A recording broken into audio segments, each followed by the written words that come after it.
right. And Captain Mami started with a little civics. Into a state, a country, and a nation. These three entities, Captain, are the same thing. Okay.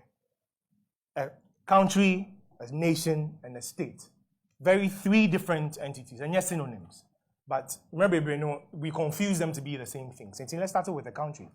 Captain, the country is basically territorial space, as I said, the land. That's what the country is. So about a nation is a group of, Captain, when you name the way American will treat you, but a nation is a group of people that are bound by culture. That's right. Now, say we are dealing with culture. Nearly full, and I said Dr. Francis Chris Wilson, or say, culture has expression, physical manifestations in 9 fields of human endeavor. And so you're talking about economics, entertainment, education, labor, law, politics, religion, sex, and war. Again, education, entertainment, economics, labor, law, politics, religion, sex, and war. These are 9 fields of endeavor, human culture expressing. Now, if you're dealing with a state is the administrative arm of a nation. That's where it ends. And a state and a nation are not the same entities. Again, a nation is a group of people that are bound by culture, and then a state is the administrative arm of the country, of the nation. And see, Captain, let's get these 3 things straight first.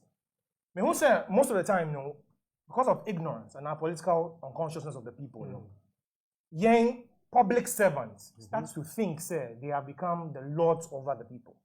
Until they start to abuse power. And that's what we see in most democracies across the world today. But,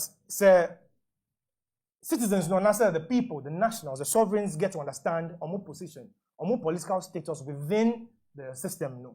Then they'll begin to relate to the government administration as such. Now, the managers of the states, Captain, they're from government administration. Government, they are the administrators of the government. Exactly. And see, they manage the state. And see, right from the president down to the last public servant. Again, a public servant.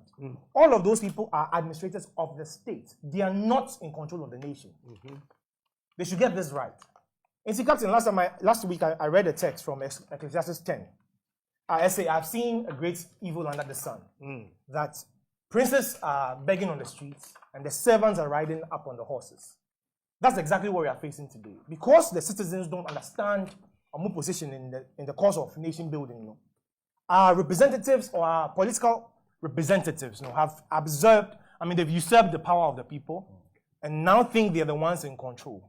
But so call the constitution, which is an operational manual for the state, not the nation. So it is the nationals of the nation, the sovereigns, they create the constitution to control the actions of the state. That's what the constitution is. And see, in the constitution, it says in the preamble, all power resides with the people. All power emanates from the people, not the citizens, from the people.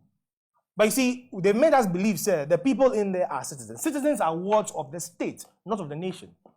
And see, in nation building, when we understand this dynamics, it puts you in a certain position of power, and you're able to relate with your public servants.